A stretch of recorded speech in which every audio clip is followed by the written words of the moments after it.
Hi friends. Movie start होती है और हम चार लोगों को देखते हैं जिनको किसी ने दरख्त की टहनी से बांधा होता है और कोई इनको फांसी दे रहा था और वो चारों बहुत बुरी तरीके से मर जाते हैं। यहाँ अब एक घर देखते हैं। यहाँ एक फैमिली एलिसन की, जो कि एक राइटर था, अभी अभी शिफ्ट हुई थी। वो टाउन में नए आए थे और इस राइटर को अपनी किताब लिखने के लिए एक नई जगह चाहिए थी, इसलिए वो इस घर में शिफ्ट होते हैं।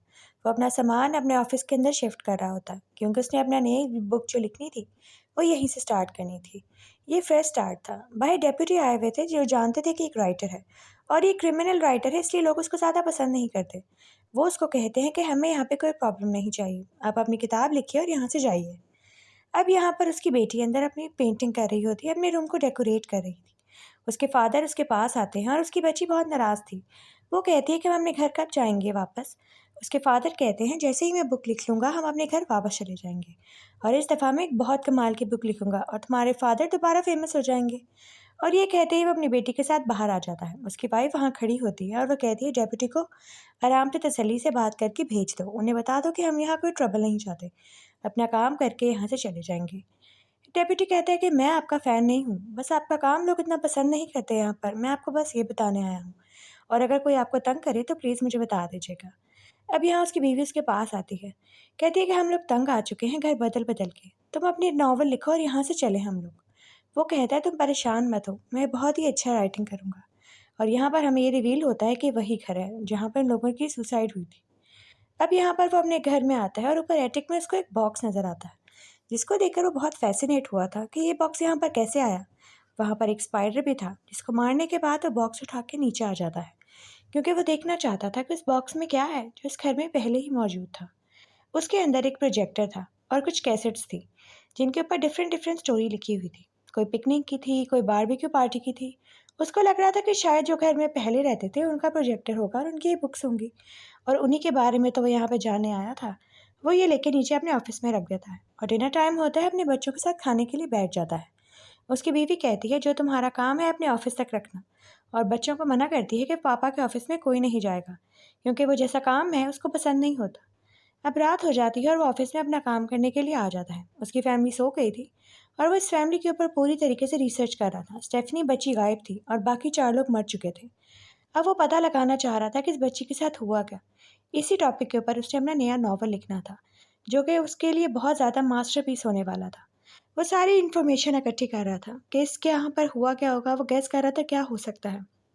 फिर उसको याद आता है प्रोजेक्टर के बारे में और वो प्रोजेक्टर सेटअप करता है ताकि वो देख सके कि इसमें कौन कौन सी फुटेजेस हैं, ताकि उसको नावल लिखने में आसानी हो सके। वो सबसे पहले वही लगाता है, पिकनिक वाली। और यहाँ पे वो चारों मिलकर अपने गिराज में बहुत मज़े कर रहे होते हैं, उसी दरख्त के पास जहाँ पर उन सब ने लटक के मरे थे। अब यहाँ पे ये फैमिली बहुत खुश लग रही थी। समझ नहीं आया कि आखिर हुआ क्या, उन चारों को फांसी आखिर दी किसने और उस घर की छोटी बेटी कहाँ गायब हो गई। वो यही अंदाज़ा लगा रहा होता है, लेकिन उसको कुछ समझ नहीं आ रहा था उस वीडियो के अंदर कि आखिर ऐसा कैसे हो सकता है, कौन उनको मार सकता है। कोई उनका दुश्मन भी नहीं था, ना कोई घर में घुसा। अब यहाँ वो अंदाज़ा लगा रहा था कि स्टेफनी कहाँ पर हो सकती है। अब बाकी फुटेजेस भी थी, लेकिन वो बाहर आ जाता है क्योंकि वो थोड़ा डिप्रेस हो गया था ये सब देखने के बाद। और उसकी बेटी भी जाग रही होती है। वो अपनी बेटी को कहता है कि अब तुम सो जाओ, बहुत देर हो गई, इस वक्त घूमते नहीं हैं। उसकी बेटी उसको कहती है कि मैं जानती हूँ कि आप बहुत अच्छा नावल लिखेंगे और दोबारा से फेमस हो जाएंगे। ये बात सुनने के बाद वो बहुत तसल्ली में आ जाता है और अपनी बेटी को गुड नाइट बोल कर दोबारा अपने ऑफिस में आ जाता है क्योंकि बाकी फुटेजेस भी उसने आज देखनी थी। वो बहुत इम्प्रेस था उनसे कि किसने बनाई होंगी इस तरह की फुटेजेस। अब वो नेक्स्ट फुटेज लगाता है जो कि थी बारबेक्यू पार्टी की। यहाँ पर हम चार लोगों को ही देखते हैं, एक फैमिली जो कि बहुत मज़े कर रही होती है। शाम हो जाती है और उनका बारबेक्यू शुरू होने वाला था। ये फुटेज काफ़ी पुरानी लग रही थी, 1960 की सबसे पहली फुटेज। यहाँ पर उनको चारों को किसी ने गाड़ी में बंद करके आग लगा दी और यहाँ पर भी एक घर का बच्चा मिसिंग था। इस वीडियो को देखने के बाद वो पुलिस को फ़ोन करने लगता है कि मुझे उनको बता देना चाहिए कि मैंने क्या देखा। लेकिन फिर वो रुक जाता है क्योंकि उसका नावल बीच में ही रह जाना था और ये सारी वीडियोज़ उन्होंने ले जानी थी। अब वो सोचता है कि वो अपने काम पर फोकस करे, अपने नावल के ऊपर। और ये वीडियोज़ तो बहुत पुरानी है, वो लोग मर चुके हैं, अब क्या हो सकता है। अब वो नेक्स्ट निकालता है जो कि थी पूल पार्टी की। इसको आइडिया हो चुका था कि फुटेज डिफरेंट डिफरेंट फैमिली की है, सिर्फ एक फैमिली की नहीं है। अब यहाँ पे उसके पास बहुत ज़्यादा टॉपिक्स आ जाते हैं। इसको घर में कहीं से आवाज़ आ रही थी, इसको लग रहा था जैसे घर में कोई है। वो बाहर जाके देखता है तो सब बच्चे तो सो रहे थे, उसको कोई नज़र नहीं आता घूमता हुआ। वहाँ एक बॉक्स पड़ा था जो कि हिल रहा था। उसको देखकर ये बहुत डर जाता है और जैसे इस बॉक्स के पास जाता है उसमें से उसका बेटा निकल आता है। उसका बेटा अक्सर स्लीप वॉकिंग में इस तरह की हरकतें करता था, लेकिन काफ़ी देर से उसने ये सब नहीं किया था। वो फ़ौरन उसको उठा के बाहर ले आता है फ्रेश एयर में। उसकी बीवी भी भाग के आती है उसके पीछे और कहती है इतने अरसे बाद दोबारा से इसकी आदत कैसे शुरू हो गई। और वो उसको काम डाउन करके उसको जाके अपने रूम में लिटा देते हैं ताकि वो नॉर्मल हो सके। अब सुबह होती है और सब लोग नाश्ते की टेबल पर तैयार होते हैं। बच्चे स्कूल जाने के लिए रेडी थे और उनकी मदर उनको छोड़ने के लिए। और वो पूरी रात एलिसन नहीं सोया था क्योंकि वो फुटेजेस देखकर बहुत अपसेट हो रहा था कि आखिर मैंने देखा ही क्या। लेकिन अब उसको अपने काम पर और मोटिवेट होना था। उसके बच्चे और बीवी वहाँ से चले जाते हैं और अब वो नई वीडियो लगाकर बैठ जाता है जो था पूल पार्टी की। इस वीडियो में भी वो देखता है 4 लोग बहुत मज़े कर रहे हैं, पूरी फैमिली इंजॉय कर रही है और कोई ऐसा सीन नहीं कि कोई वहाँ पर इंट्रूडर है। अब यहाँ पर उन चारों को भी किसी ने बहुत ब्रूटली स्विमिंग पूल में डुबो के मार दिया। लेकिन इस दफ़ा इसको एक और भी आदमी वीडियो में नज़र आया था जो कि बहुत ही खौफनाक था। वो समझ नहीं पा रहा था कि ग्लिच है या कोई आदमी है। वो दोबारा से पीछे करता है और उसको दोबारा उस आदमी की इमेज नज़र आती है, यानी वो इमेजेस सही थी। और यहाँ प्रोजेक्टर में आग लग जाती है जिसकी वजह से फिर लैपटॉप में देखने लगता है और उसको आइडिया हो गया था कि वहाँ पर कोई और मौजूद है जिसके इन्फ्लुएंस में शायद घर का कोई बच्चा या घर का कोई फ़र्द ये सब कर रहा है, क्योंकि इतना करीबी जो होगा वही इनको इतना नुकसान पहुँचा सकेगा। अब यहाँ उसके बच्चे लड़ते हुए घर आते हैं। उनका एटीट्यूड बहुत ख़राब हो रहा था जिसकी वजह से उसकी वाइफ बहुत परेशान थी।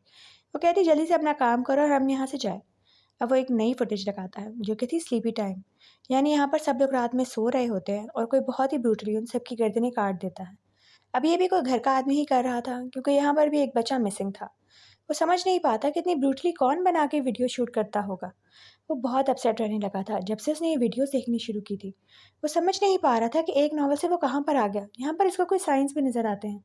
अब वो हर चीज़ को डिटेल में देख रहा था, बार बार वो वीडियो देख रहा था और उसमें से साइंस और लोगों की तस्वीरें निकाल रहा था, क्योंकि वो समझ गया था कि कितने सालों में ये सारे इंसिडेंट्स हुए हैं। वो इनके ऊपर रिसर्च भी करता है और इसको आइडिया हो जाता है कि फैमिली को वाकई मारा गया और हर फैमिली में से एक बच्चा गायब था, यानी सब लोग बाकी मर जाते थे और एक बच्चा हर फैमिली में से मिसिंग हो जाता था। अब ये समझ नहीं पा रहा था कि कोई बच्चे को किडनैप कर लेता था या क्या सीन होता था।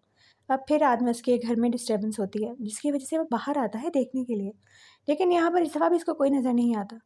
वो देखता है वहाँ पर एक चार्ट गिरा है, एक बोर्ड के ऊपर बना हुआ, उसके पास एक सांप भी था। वहाँ पे बहुत ही खौफनाक तस्वीरें बनी होती हैं, जैसे ही जैसे बच्चों ने मारा था वैसे ही। लेकिन इसमें एक चीज़ बहुत अजीब थी, मिस्टर बूगीमैन की।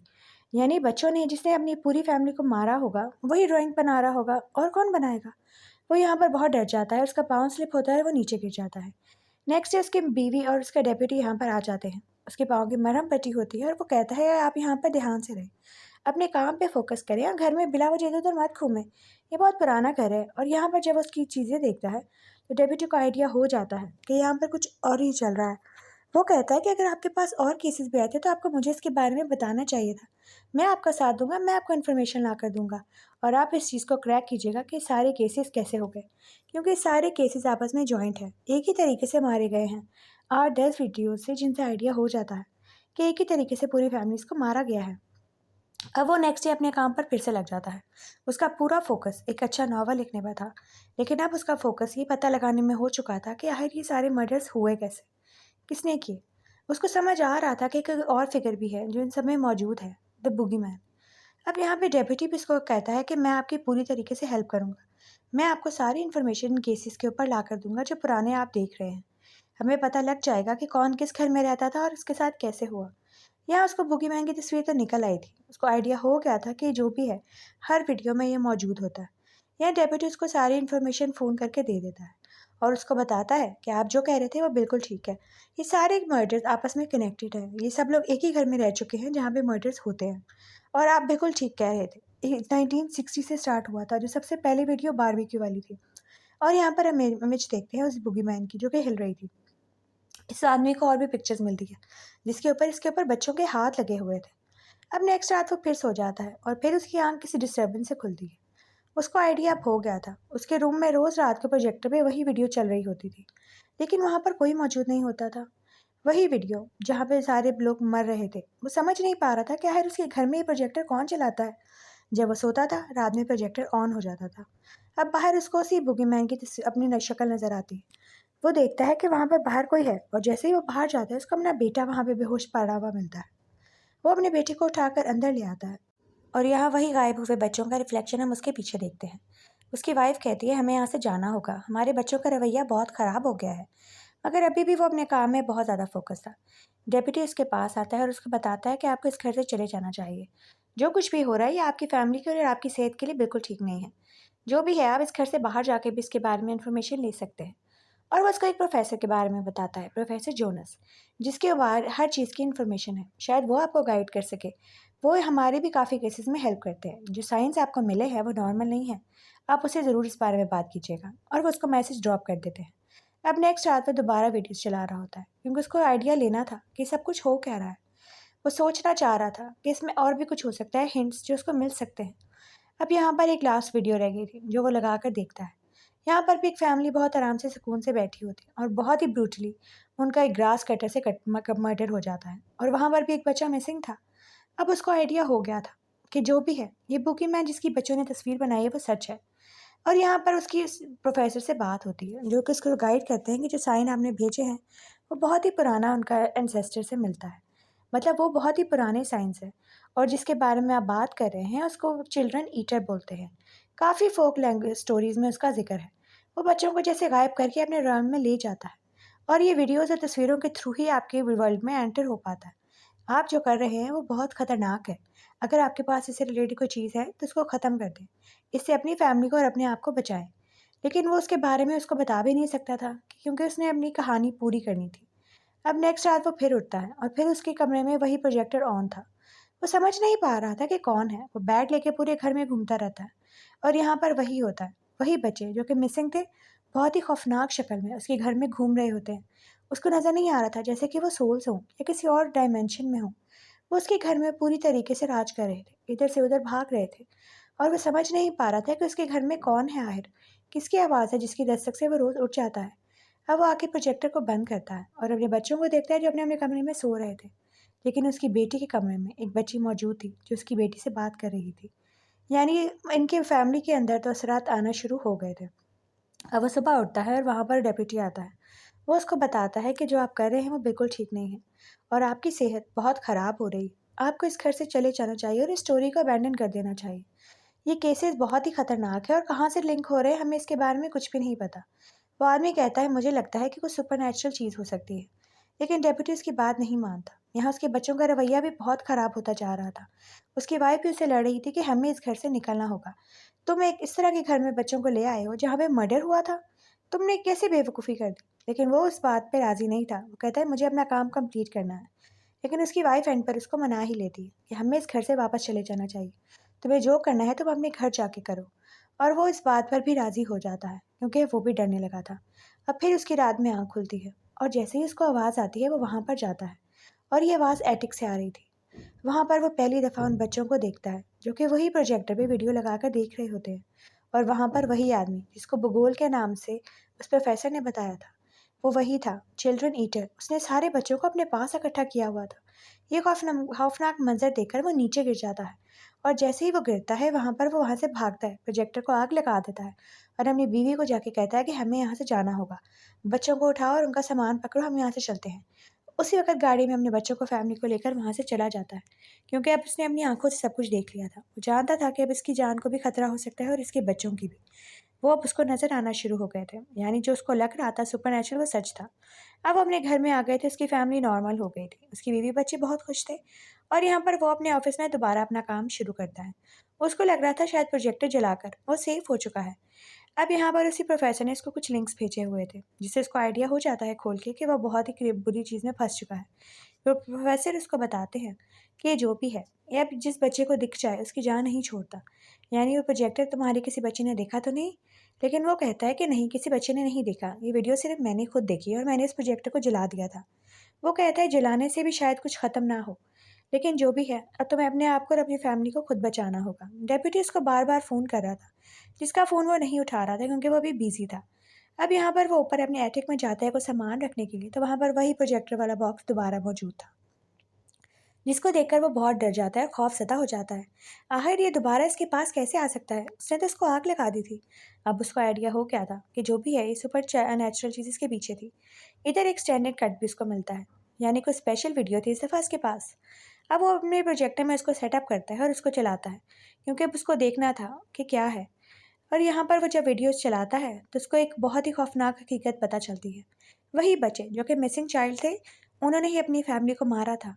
अब ये चीज़ देखकर वो बहुत शॉक हो चुका था। वही सारे बच्चे थे और उन्होंने वीडियोस बनाई थी अपनी फैमिली को मार के। उसी बगोल के इन्फ्लुएंस में आके उन्होंने अपनी पूरी फैमिलीज़ को ख़त्म कर दिया ब्रूटली। अब यहाँ पे इसको समझ आ गया था कि आखिर जो मिसिंग चाइल्ड थे वो जाते कहाँ थे। वो उसी के एंटर थे और यहाँ पर उसके ड्रिंक में कुछ था और उसके पास गुड नाइट डैडी का लेटर था। यानी अब उसके बच्चों में से भी कोई एक बच्चा पोजेस्ड हो चुका था उसी बगोल के हाथों, जिसके बारे में उसको समझ ही नहीं आई। और वो उसकी बेटी थी। मतलब उसकी बेटी उनके इन्फ्लुएंस में आ चुकी थी और वो अपने डैडी को कहती है कि मैं आपको दोबारा फेमस कर दूंगी डैडी, आप बिल्कुल फिक्र मत करें। और वो टेप से बांध के अपनी पूरी फैमिली को लाउंज में लिटा देती है और उसके हाथ में एक एक्स थी और एक वीडियो रिकॉर्डर। वो कहती है कि अब मैं आप लोगों की भी वैसे ही वीडियो बनाऊंगी, आपको वो वीडियोस बहुत अच्छी लगी थी ना। और अपनी पूरी फैमिली को काट कर मार देती है। और यहाँ पर हम उन बच्चों को देखते हैं जो इनकी सोल्स उसके भूगोल के पास थी। वो सारे बच्चे वहाँ पर इकट्ठे हो रहे थे और ये बच्ची अपनी लास्ट ड्राइंग बनाकर अपना काम ख़त्म कर चुकी थी। उसने अपनी फैमिली को बहुत बुरी तरीके से मार दिया था और उसी प्रोजेक्टर के पास चली जाती है। बगोल उसमें से निकल आता है, उस बच्ची को उठाकर अपने साथ ले जाता है और उन्हीं बच्चों के पास जहाँ पर वो पहले बच्चे थे। अब हम देखते हैं कि एटिक में वही बॉक्स पड़ा है प्रोजेक्टर वाला, अब इसी घर में मौजूद है और उसमें एक और वीडियो का इजाफा हो चुका है जो कि पेंटिंग की थी, यानी इस बच्ची की। और अब फिल्म ख़त्म हो जाती है। End of story.